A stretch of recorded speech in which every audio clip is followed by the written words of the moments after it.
ইন্নাল্লাযীনা আমানু ওয়া আমিলুস সালিহাতি কানাত লাহুম জান্নাতুল ফিরদাউসি নুজুলা।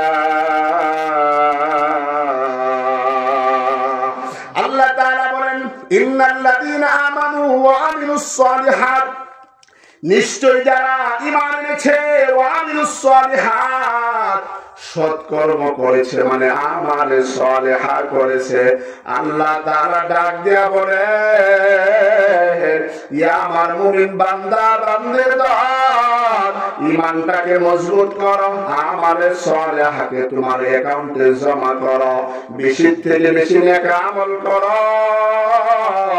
দুনিয়ার জমিন থেকে বিদায় হয়ে কাসাদা কাফনের কাপড়ের ভিতরে তোমাকে পেঁচায়া কবরস্থানে রেখে আসতে দেরি হবে।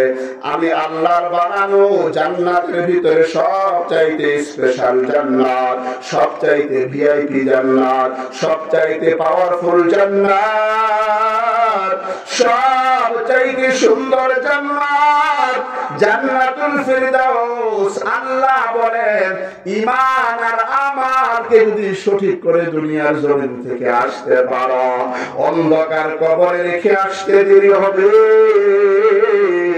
আমি আল্লাহর বানানো জান্নাতে যাইতে দেরি হবে না।